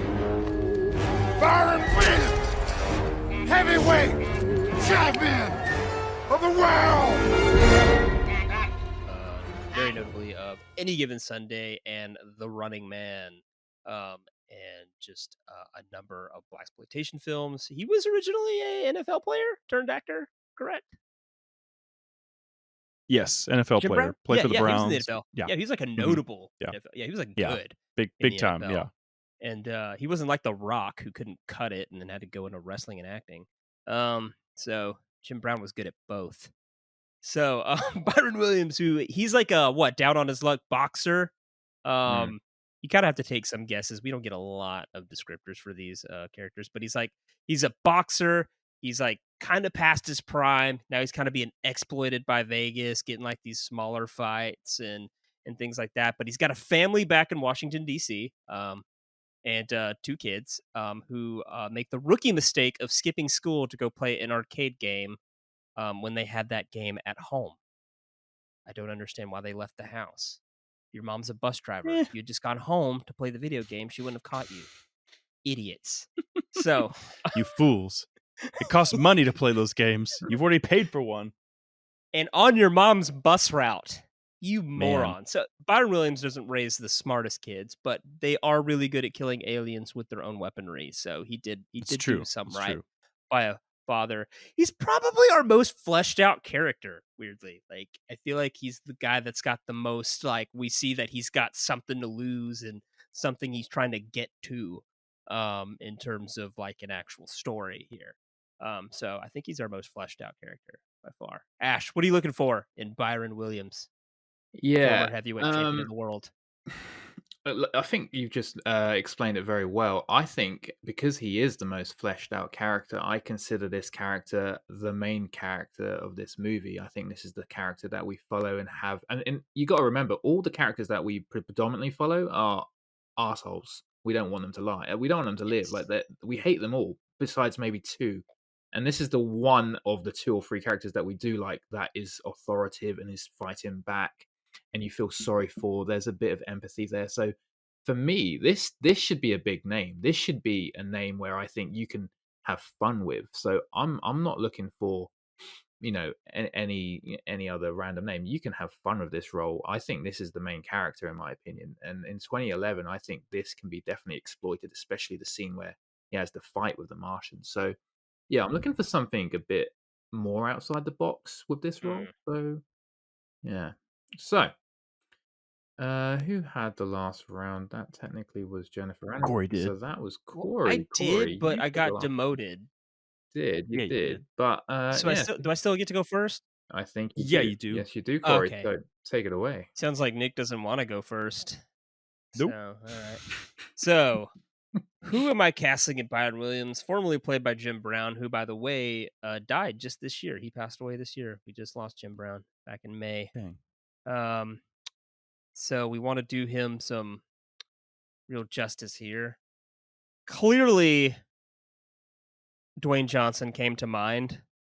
But the Yeah. problem is, I wanted a guy that kind of represents the maybe past their prime, but still relevant and cool type of thing. And Yeah. so I brought you Mama Said Knock You Out, LL Cool J. Okay. All right. Cool J. I think he can encapsulate this role real well. I don't Also, from Any Given Sunday, yes. LL Cool J. Yeah. I don't actually hate that. I like LL Cool J. Grew up watching him, Deep Blue Sea. First time I saw him, and then I realized he could sing and he was a rapper. So yeah, okay, interesting. Didn't think he would be going with LL Cool J, but yeah, that wasn't on my list. But no, I'm thinking about it. Yeah, Uh-oh. fits the nose pretty well. I like it. Okay, I'm a little nervous. Okay. Nick. Right. I was LL. really proud of LL Cool J, and now you're okay. All right. No. I like. I also thought of Dwayne The Rock Johnson, but that felt too easy. And does he really need any more roles other than? And at this point, he was considered franchise steroids, and now he's considered the opposite. Really, I mean, he's part of the reason DC fell apart. But anyway, I'm going to give you someone that, while Jim Brown wasn't actually a boxer, he was a former athlete. So I went that route. So I'm going to bring you from the 90s and just kind of on the end of his boxing career, but he's popped up in different film movies. He popped up in different movies. Roy Jones Jr., former lightweight champion, Olympic champion in 1988. Roy Jones Jr., small roles throughout history, most notably probably Matrix Reloaded and the spin-off video game. Yeah. But I think the magic of this role is you don't need a great actor. You just need somebody that's believable in the sense that he's going to beat the crap out of somebody. The small footage and what I remember of Roy Jones Jr. that I watched, especially like in The Matrix, like he does a fine enough job. Like he does a passable job. And I think that's all, in my opinion, you can really ask for. I think that Jim Brown does a decent job giving some pathos to his character in it, but really I think there was a sense of like, we're picking this guy because he is a everyone knows him as an athlete, so it's believable when he's going to fight the aliens and stuff. You're playing off used history already, basically. Oh, this is where I thought you guys would bring me Bruce Willis, and I would be all for it.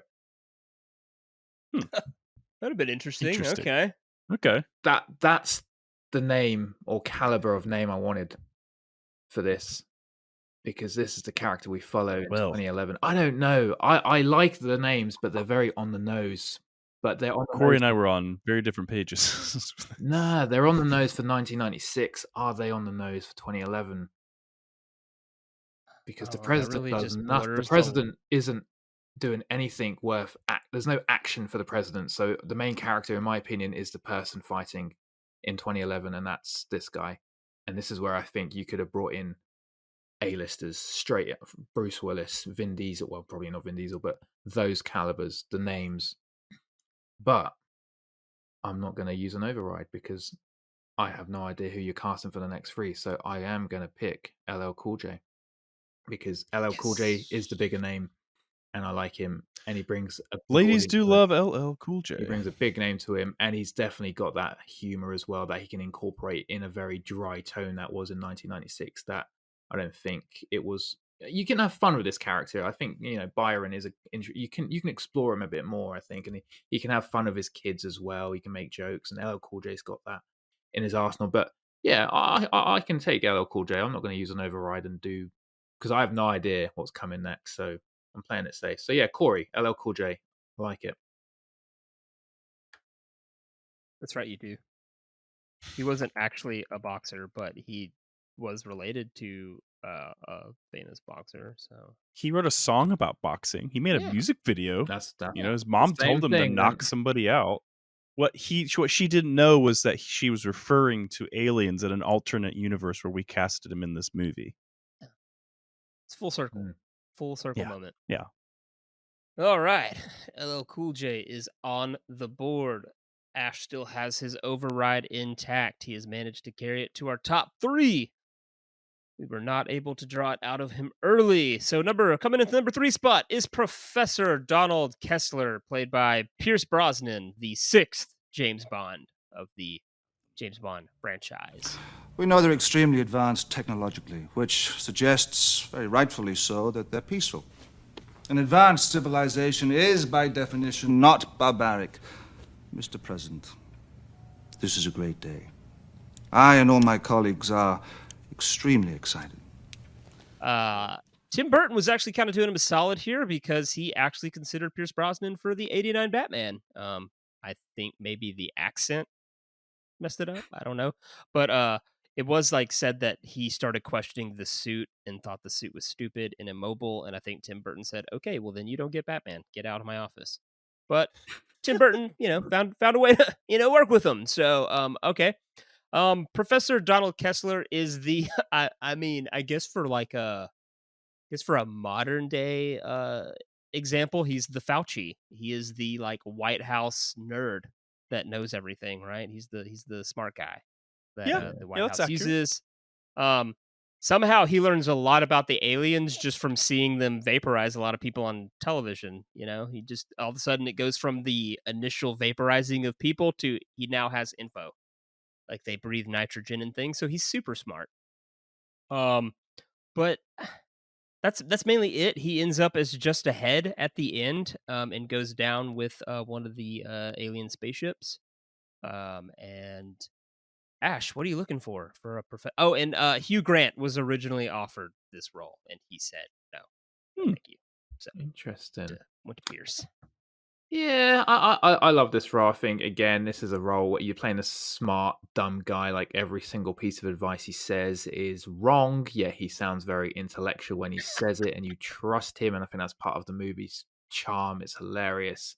And the close up when he's holding Nathalie when the Martians are on TV. These dramatic, very 70s shot. I love it, and he's clearly everyone's having fun with this role. So.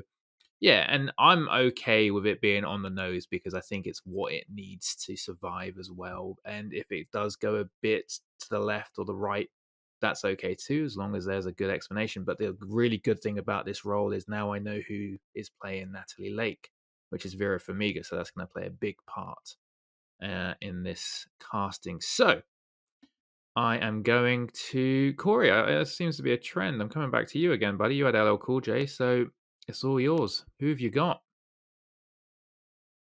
Who do I have for Professor Donald Kessler?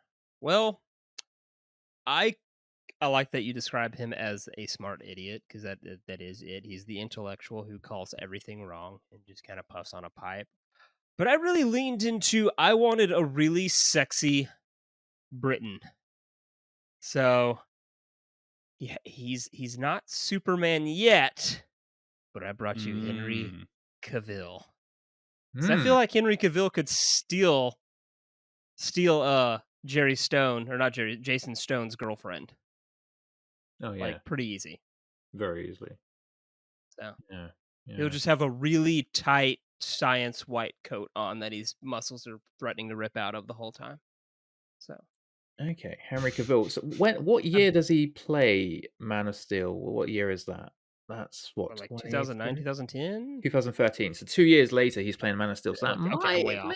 might not be... This year he's in Immortals, which is like a Greek story. Ah, yeah, that's when he very stylized. Yeah, that's when he developed the 8-pack, the famous 8-pack, and people started paying attention to this guy. So yeah, it was in contention to play Bond as well. Actually, he's never got to it. Daniel Craig beat him to it. Quite an unlucky. He was deemed too young. Yeah. Yeah, and he's quite young for this as well. But I do like Henry Cavill. I do think he can only play a certain kind of role. This is definitely one of them. He kind of plays this role in A Man from U.N.C.L.E., the Guy Ritchie film. Okay, I like Henry Cavill. Yeah. It's good. It's solid. Cory, not Cory, Nick. Who do you have to counteract Mr. Superman? Well, Ash, I'm glad that you said you're fine with it being on the nose, because didn't know this until it was said earlier, but I'm giving you Hugh Grant. Oh, damn. Damn. He's a free agent this year. The last movie he did was in 2009 with Sarah Jessica Parker. Did you hear about the Morgans? Oh, yeah. So he's slowly, this is the awkward stage of his career, the awkward teen years, if you will, where he is making a lot of hits, a lot more misses than hits at this point. He's just past the rom-com status, and he's slowly transitioning into that, what now the modern like supporting actor kind of character that we see in Dungeons and Dragons and The Gentleman and stuff. Yes. But I think for all reasons that we've specified, like he has that kind of like he the British accent on top of like his comedic timing, like gives him the ability to come off as this scientist who's actually kind of an idiot. No. That still sticks, even though he was considered back in 1996. Yeah. How old is Hugh Grant in 2011? Well, he was born in 1960, so that gives him, we add 40 years plus 10, carry a 1, that's 51 years old. Okay, that's fine. He still looks okay. I mean, he's starting to deteriorate after 2015, but Hugh Grant, okay. Fine. And maybe Vera Farmiga's just into some older men, Well, Vera Farmiga's... you know what? Okay, this is my thinking. Hugh Grant nails the satirical nature of this movie. Absolutely kills it. He can deliver every single line, probably better than Pierce Brosnan. That's where I'm having trouble with Henry Cavill. The other thing as well is the pairing of Vera Farmiga and Henry Cavill. I don't see it. I don't see them two. I do see Hugh Grant and Vera Farmiga very well. So strong point. So, and I think Hugh Grant, he has a way of delivery with his accent, his posh, snobby, which I think Pierce Brosnan sort of emulates in this film. But, yes. No, I actually like that you stuck with the original casting choice back in 1996, and I have respect for that. So, Cory, I am sorry. I'm going with Hugh Grant. I really do like that one. So, yes, Hugh Grant for Professor Donald Kessler. Cory, stop that. Cory is giving hand gestures across the internet. Ash, deduct points, please. I did, yeah. Yeah. I did flag that, yeah. Yeah. Did this flock of birds get to you over there across the Atlantic? Huh? Listen, Something we're migrating north. Something Listen, did hit summer's me. over. Yeah, it's arrived. Yeah. Oh my gosh! Oh, Fine, Cory, you're whatever. at such a good It run as well. works. I know. It was on a great run. I was really hoping to close it out there. All right, Hugh Grant. It works. Maybe a little too well. All right. That Just brings us well to enough. our number 2 spot, Richie Norris, played by Lucas Haas. Well, I wanted to say that there's a lot of people in the world that done a lot more than I have, and they're the ones that should be here now, getting a medal. And I want to thank my grandma for always being so good to me and for helping save the world and everything. One of only 2 people in this top main cast who survived the film, because out of the 22 actors listed in the opening credits, only 7 actually survived the film. There is a lot of death in this movie. True. A notable thing about his wardrobe is that he is wearing a T-shirt of the band Acid Bath, which is one of Burton's favorite bands. So shout out to Acid Bath. Okay, all right. And imagine that's a pretty hardcore band. Lucas Haas is weirdly in that weird friendship that Leo DiCaprio has with Tobey Maguire. He's like the third guy of the 3 amigos. That's wild. Leo DiCaprio's 3 amigos.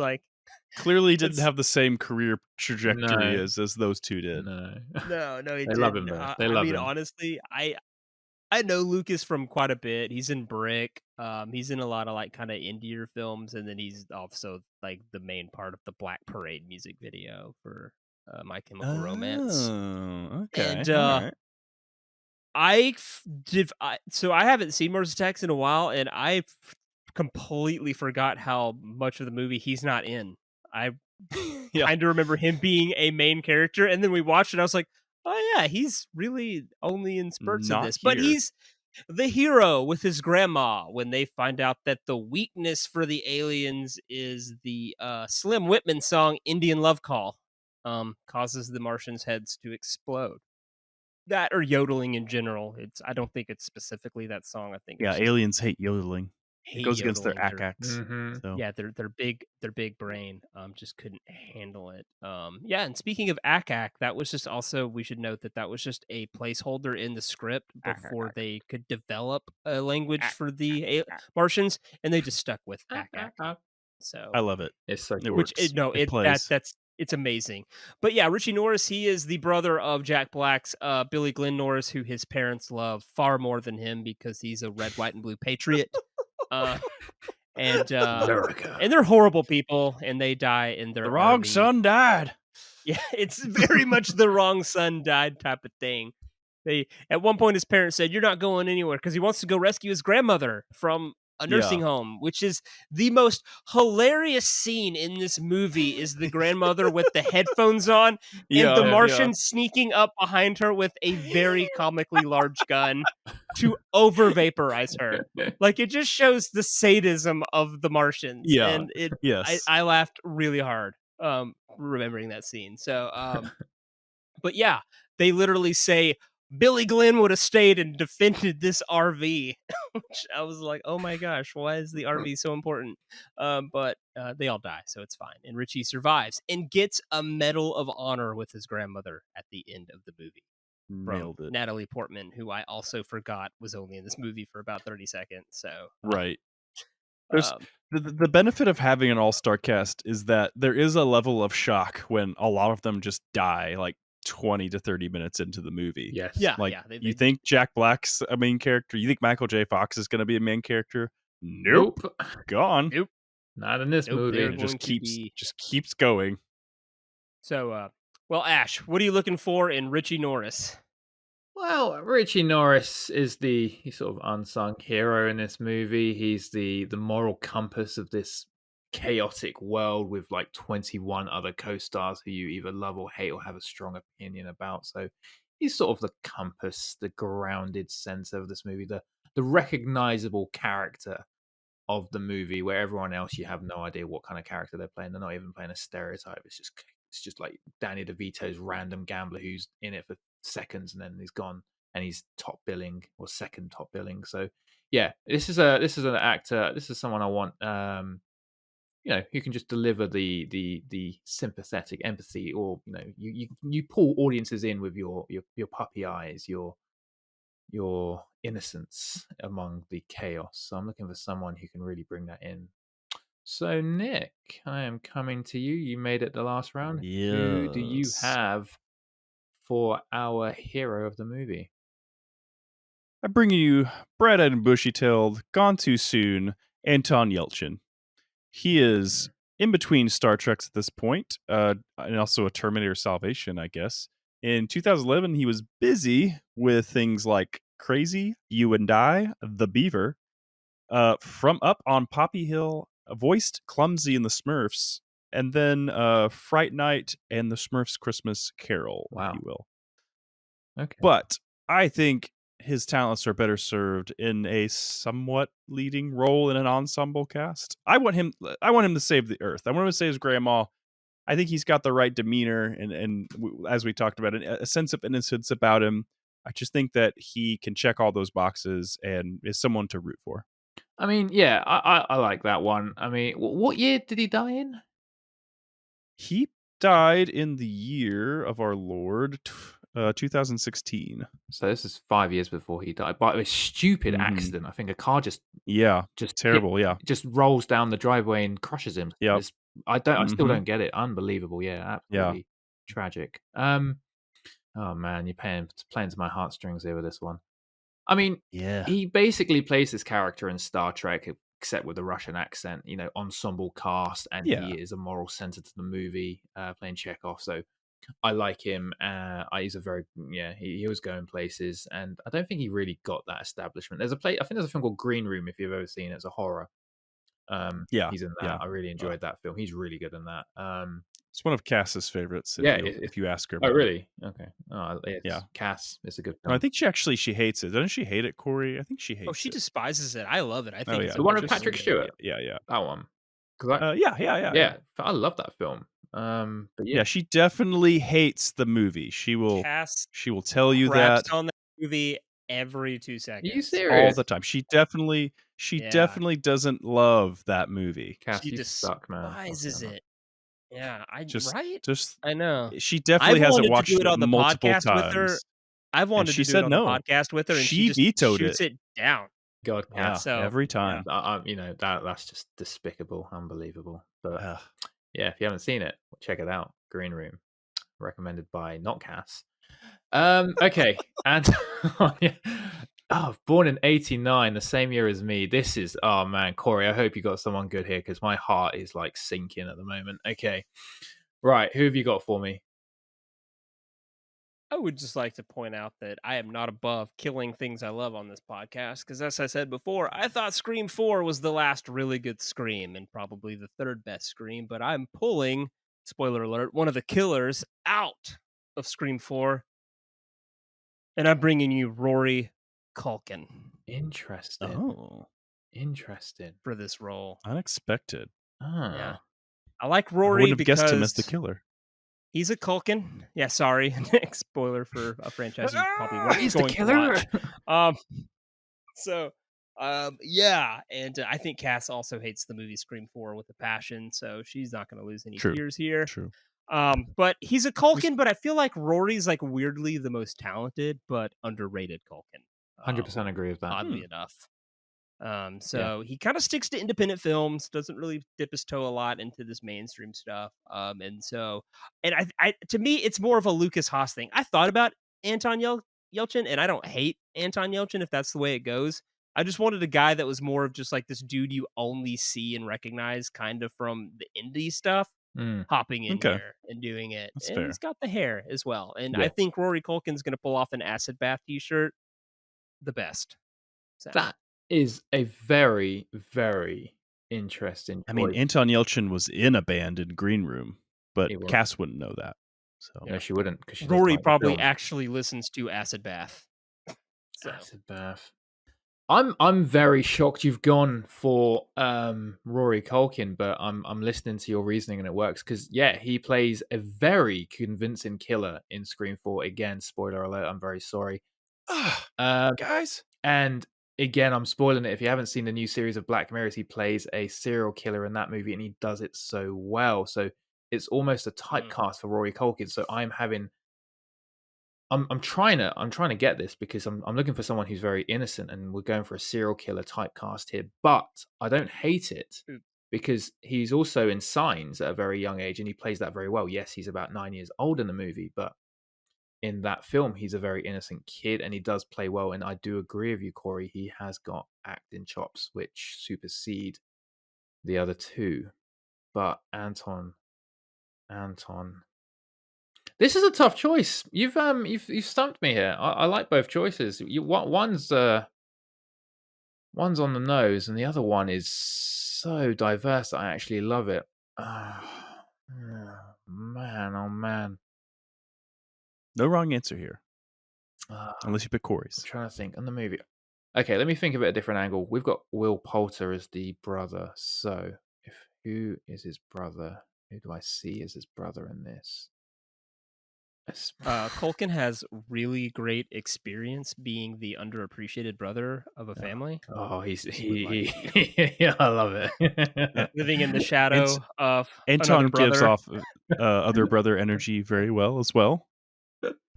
I can't believe you got me with that. I'm sorry, Nick. I'm so sorry. Rory's lived it. No, Nick, I'm so sorry. I have all the deepest respect for him, but I just yeah. I mean, I love Rory Culkin as an actor. I really do, and I don't believe in typecasting, even though he's really good at playing a killer. But yeah, the brother thing, yeah, bravo. I'm gonna go with Rory Culkin for this. Foiled again. Sorry, guys. Well played, Corey. Got him with the method acting card. Rory has lived in the shadow of both Disgusting. Macaulay and now Kieran. He's got this down. So, all right, that brings us to our number one, which is a dual role here. President James Dale and Art Land. So, why destroy when you can create? We can have it all, or we can smash it all. Why can't we work out our differences? Why can't we work things out? Little people. Why can't we all just get along? I think excellently played by Jack Nicholson, though I don't know that we needed the dual role thing. No. I don't think Tim so Burton? either. I don't know what the idea was there. Well, Is there any? Yeah, so there's a piece in Jack Nicholson's contract that says he can't be killed in any of his films. So he told Tim Burton that, and Tim Burton was like, well, why don't we just kill one of your characters if we give you two? And then halfway through filming, they thought it'd be funny if they just completely killed both characters. So there was a conversation that voided the contract in this movie, which is stupid. So this is the first time in a movie that an actor dies twice. Okay. Well, I have two thoughts on the contract. I guess that was a new thing because he dies in multiple movies prior to this and after this. So I guess for a minute he was just tired of dying. I'm racking my brains. Does Joker die in Batman? Joker dies. One Flew Over the Cuckoo's Nest. The Departed. Bucket List. I mean, spoilers. We are not doing well with the spoilers here. We are a spoiler. We never promised that we were a spoiler-free podcast. Spoilers out the window right there. Right there. But that's what was said on the DVD commentary with Tim Burton and Jack Nicholson, because I know he joined it because he had fun on Batman, so he was like, I'm doing this film. Yeah. But yeah. Well, it should be known that originally Michael Keaton was supposed to be Art Land. We were gonna put Joker and Batman back together. Nicholson was supposed to just play the president, and Keaton was gonna play Art Land, but backed out or couldn't do it due to something, and so Jack Nicholson took just both roles. Fair play. Interesting. Yeah, the Art Land character, I don't. It's a random character. I don't even think you need it, but it adds to the chaos of this film. It adds to the wildness, the parody of it all, because of course some tycoon millionaire type person's trying to make a buck off of the fact that aliens are invading. It speaks on the satire level of things, and the fact that Nicholson is playing both kind of lends itself to this leaning into that parody satire stuff. Yeah. I like Nicholson in this movie quite a bit. I like seeing his range, and I think he weirdly does a good job playing because he's known for playing really over the top, crazy characters, and the president's a really docile kind of role, like performance, and I kind of like that a lot. Should be noted, AI is telling me that Warren Beatty was also originally cast as the president, I guess, but then dropped out, and they put Paul Newman in, and then he left the project over the concerns of the violence. So that was his concern. The man who gets I'm going to keep spoiling stuff if we keep talking about this. Whoa! I think I was going to say the same thing as you, Nick. Oh my gosh. Everyone knows Sundance and Butch Cassidy. Butch Cassidy and Sundance Kid. Cool Hand Luke. The amount of films that have been spoiled in the last 10 minutes is astonishing. Ooh, all right. So, well, Ash, what are you looking for here in this dual role? And I should ask, Nick, did you cast one actor to both roles, or did you do two actors? I did. I initially I started with just President in mind, and I had watched the movie recently, and then I was casted, and I last minute I was like, oh wait, he plays two roles, and so I said, no, let me try to find somebody. So I found somebody that plays both. Yeah, I mean, you could have one actor play him. I'm okay if you have two, but it needs to be explained and depends how we go about it. So I'm open to that idea. Yeah, this is the president, and like Cory said, played amazingly by Jack Nicholson, first person casted in this movie, and could have gone over the top with some scenes, but chooses not to, which goes against his usual play in other films. So I'm looking for someone that is going to carry the film, someone who has a name attached to them, someone who has a range quality, someone who can be charming and a bit funny, like the scene where he sat in front of the fireplace doing a broadcast, and that face he has, it's so funny, it's hilarious. I think some of the funniest scenes are when Jack Nicholson is just parodying a president in all forms. So yeah, I'm looking for someone with real acting capabilities here. So who am I going to? So Rory Culkin was on the table. That means, Cory, I'm coming back to you. You made it. Who do you have for our lead, President James Dale and Art Land? I really highly considered Michael Keaton because he had just kind of returned to acting around this time in a big way.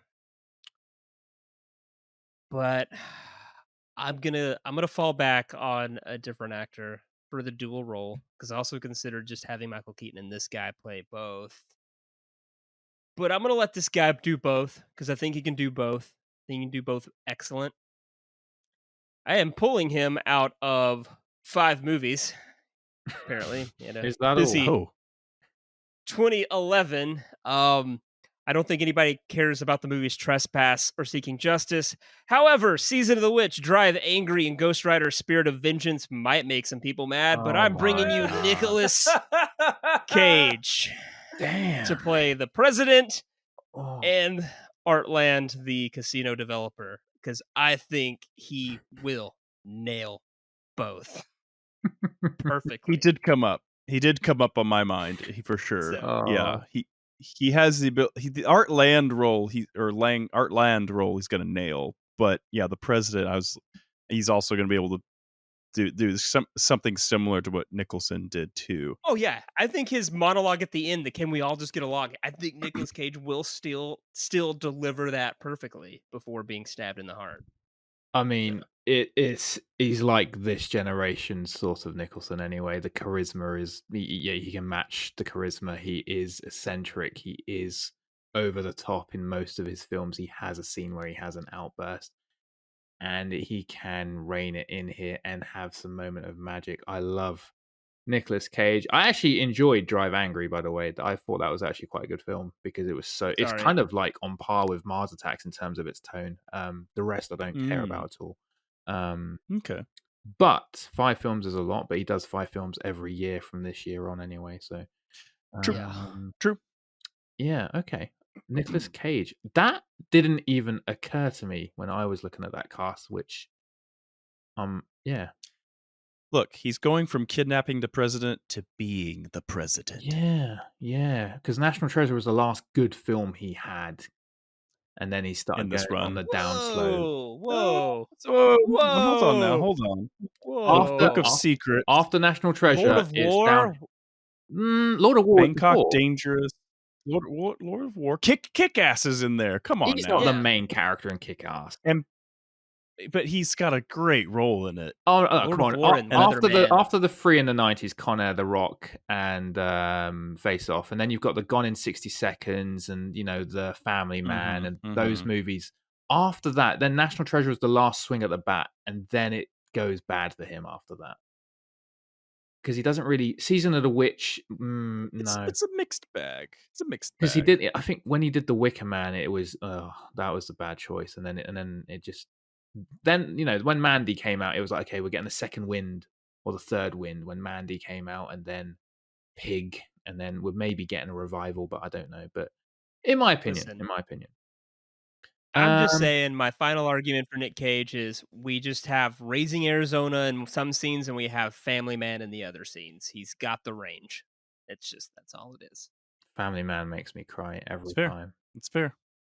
All right, I like Nicolas Cage. Nicolas Cage is on the board. One of the most popular actors on this podcast, I must say, and for good reason too. This is a very good choice for this president. So, Nick, you're going to have to come out swinging with your choice here, buddy. All right, I am swinging, and I'm potentially burning. I am burning stuff down, Corey.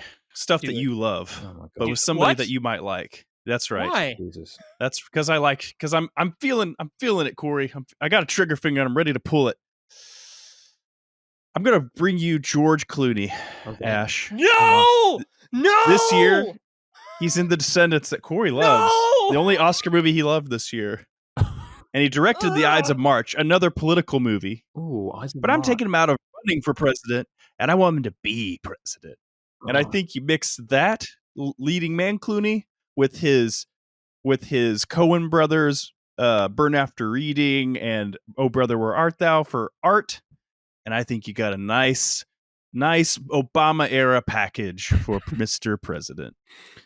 I mean, the Ash, don't do it. The execution is brilliant. I love the way you pitched it. Stuck the landing. Excellent audition for George Clooney. Loved it. Here's the problem, and I'm trying to detach myself. I think The Ides of March is George Clooney's best film. Ooh, his best director film, or his best film? Well, and that too, because his other ones. Okay, yeah, I think that's his best film. Maybe After Dusk Till Dawn, but Ides of March is great, and it's his best film. Paul Giamatti, Philip Seymour Hoffman. It's an incredible film. I love it. That one, Monument Men and Good Night and Good Luck was also. I didn't like. They were okay, but Ides of March, I thought, okay, well, maybe we're going to get like a Clint Eastwood director actor turn, but no, it went downhill after the Ides of March. But I'm just gonna ignore the Ides of March came out in 2011. Let me look at this. No, George Clooney. No, don't ignore it. Yeah. Deep dive. Noted by the AI, both of these options are uncredited in 2023. The Flash. That is spoiler number 12 tonight, guys. That is not the 5-year rule, Nick. It's like a 5-second rule. 5 really. minutes. Listen, it's been all over the internet. It's such a good ending, though. Right. We need to make a list of the films we have spoiled, because that is going to be a horrendous list. Right. Okay. Right. Back on point. Okay. George Clooney, Nicolas Cage. George Clooney, Nicolas Cage. So I've got a failed Batman, and I've got a guy who was at the peak when the original Mars Attack came out. And a failed Superman. Yeah, there you go. Failed Superman, failed Batman. Okay, DC versus DC. Okay. Ash, I cannot express enough how much I enjoy the movie The Descendants that we would be killing this year. Is that's the one in Hawaii of Matthew Lillard? Yes. Is that the one we're talking about where he so good? And Shailene Woodley. So yeah, it's so good. Well, I'm trying to remember. He's like he gets cheated on. Is that what happens? I can't remember. Yeah. His wife cheats on him, and he's more concerned about that than he is about his. He's in that whole like, do I pull the plug on my wife who cheated on me? Do you know? I've never finished that film, but it was good. Yeah, I started it. Well, okay. I won't spoil it because I'm not that guy. Okay. Oh, there's a spoiler involved. Okay, fine. Well, we've spoiled others, so we're salvaging the Descendants. Okay. Cory is pure. Today I'm pure chaos. The roles have switched. I'm gonna have to watch The Descendants. I need to know that. Anyway, right. So Nicolas Cage, George Clooney. Let me think about this. So, what did Jack Nicholson bring to Mars Attack that was excellent? Well, he's a big name. He had a collaboration with Tim Burton. That's evident. There's a charisma. Nicolas Cage is the obvious choice. Yeah. His Tim Burton movie fell through, so let's let him have one. Is it too obvious? Is it too much? I'm trying to entertain George. Hold on. Tim Burton, his Superman movie fell through with Nicolas Cage, so he's casting him later. It just works.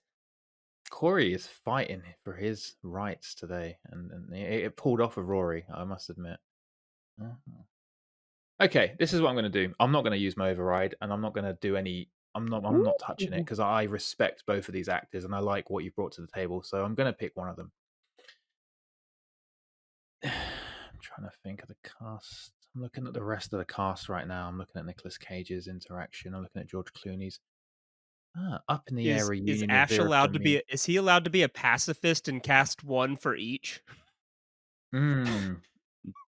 I mean, if we're having that discussion, I would have had Nicolas Cage as Artland and George Clooney as President James Dale. But I'm not going to do Nick that. said no. Nick wants chaos. Nick wants tension. No, that's an easy way out. Okay, here's what I'm going to do, and this is where I this is what I'm going to do. I'm picking Nicolas Cage. And I'll tell you... That's the smart. It's the right choice. And I'll tell you 3 reasons why. The first reason is I don't want to see an up-in-the-air reunion with Vera Farmiga, and she plays his wife in this, so I can't have that again. That's number 1. That's fair. Number 2 is I love The Ides of March. It's a great film. I don't want to lose it. And number 3, Nicolas Cage is hand for hand, pound for pound, Jack Nicholson's charisma matched to a T. So, and I don't think George Clooney has that. Yeah, and he needs a win here. He needs a win. Exactly. Really. His career is about to go downhill for the next 7-10 years. So we need him back. And I have so much respect for his 90s movies. So Cory, Nicolas Cage is the one I am going to pick. So he will play both Art Dale and the President of the United States, James Dale. So yeah, Cory, you've got it. Thank goodness. I don't know that I've ever fought so hard for a movie as I have The Descendants on this podcast. You did. I might watch that tonight just to appreciate. I might watch it in honor of your defense for it. Woo! All right, Ash, do me a favor and read the cast list from the bottom to the top. Let's hear it in its full, glorious entirety. All right, then. So for Mars Attack 2011, we've got Louise Williams will be played by Regina King. Jason Stone will be played by Jason Bateman. I love that one. Barbara Lang will be played by Drew Barrymore. Taffy Dale will be played by Twilight actress Kristen Stewart. Press Secretary Jerry Ross will be played by Pauly Shore. Billy Glenn Norris, played by Will Poulter. The Rude Gambler will be played by the one and only Danny McBride. Martian Girl, played famously by Lisa Marie, will now be played famously by Kim Kardashian. And Tom Jones, playing Tom Jones, we're also going to remove that entire casting and we're going to just have Garth Brooks in the movie as our little cameo musician. And then in the top 6, First Lady Marshall Day will now be played by Vera Farmiga. Nathalie Lake will now be played with Jennifer Aniston. And let's just get this straight. I have swapped those 2 roles around. So that means First Lady Marshall Day will be played by Jennifer Aniston. And Nathalie Lake will be played by Vera Farmiga. Byron Williams will be played by LL Cool J. Professor Donald Kessler will be played by the original casting of this role was Hugh Grant. Lucas Haas, famously playing Richie Norris, will now be played by Rory Culkin. And finally, President James Dale and Art Land will now be played by the one and only Nicolas Cage. That's a wild cast. There it is. For a wild movie. So the only question I have, guys, is what song is Garth Brooks going to sing to close out the movie? That's a good question. Maybe it's a Cory question. Man, that's a loaded question. Friends in Low Places? The That's Thunder like his Rolled? really big one. That's a good one. Metaphorical. It's just, but it's got to be more upbeat, right? Like it's got to be like real. It's I mean, you got the dance, you got the Thunder Rolls. I mean, if it's I'm not familiar with. Yeah, I'm going Colin Baton Rouge. That is an up tempo classic. Oh man, So, yeah, I'm definitely. We need to. it's going to really, really hit hard in Las Vegas over there. and it comes hard in with the fiddles. So I think when like the hawk lands on his hand, the fiddle just hits, and it's good. So, I love that Garth Brooks is going to fly a plane to safety in this movie. So all right. Actually, AI nailed it. 2 pina coladas. That's going to be the song. Oh, there it is. Yeah, you got to have 2 pina coladas. I'm trying to remember how when that you're in song Vegas, goes. enjoying a show. Ooh, I don't know, but we any would song sing about it, a but pina we might get in colada, trouble. it's just a banger, right? Wild It's Drinking true. one with True. a hawk on his arm. Yes, I can see that. That was Mars Attacks 2011. Thank you for tuning in. We've been releasing a lot of mini-sodes lately. Please check those out. We'll have more of those Check 'em coming your out. way. Amazing. It's a lot of fun. Who's got next? Cass has next because we're Cass getting has into next. spooky season, guys. And she's not here. She's not here She's to not say it. here. Should we get her on the phone? But she's gonna- delivered. She's delivered the message to me to announce. Are you going to it. accept that Oscar on her behalf, Nick? I will. So we are taking the horror slasher classic, A Nightmare on Elm Street, the original, and we are taking it to 2007. Ugh, Oh gosh, man. Corey, you're It's So gonna like- basically, with the idea that we are moving it up, the rest of them didn't happen yet, and we're taking it to the year that the reboot happened. that What a changes the sad entire Oh, you know what? And trajectory. she Cass probably loves the reboot. We're gonna have to listen to her talk over and over again about how the reboot's so great because she has a crush on all the boys in the reboot. Actually, that's a lie. The reboot's in 2014, so I don't know what logic she's Okay. going with here. That's wild. Well, Nick, not everyone puts a bow on their movement like you do. Like you're all Listen. about the anniversaries or landing in a particular year that's relevant to the I movie. do notice the polish up. I think the funniest time is when you picked Ocean's 11. Who did that? And it was No. That was Tanner. ah. That is why we don't have a movie in 2011. Oh, it was so funny. It was so funny. Oh, Tanner man, moved yeah. to Ocean's 11 to 2012. Go check it out, guys. Go take it a listen. Did it on purpose. It's a fun too. episode. Did it on purpose. I think He you All did. right. He did. So we are on again. We're on all the social medias. Please go check us out. You'll get updates there as well as some fun stuff. And then we are on TikTok. I have no idea what's happening on the TikTok. Nick has got his hands deep in that. I wish him luck. And so, but tune in to the next episode where we enter the spooky pumpkin spice latte season that is fall, and we recast 1984's A Nightmare on Elm Street in 2007. Thank you for listening. That was Mars Attacks 2011. Say goodnight, Nick. Nick.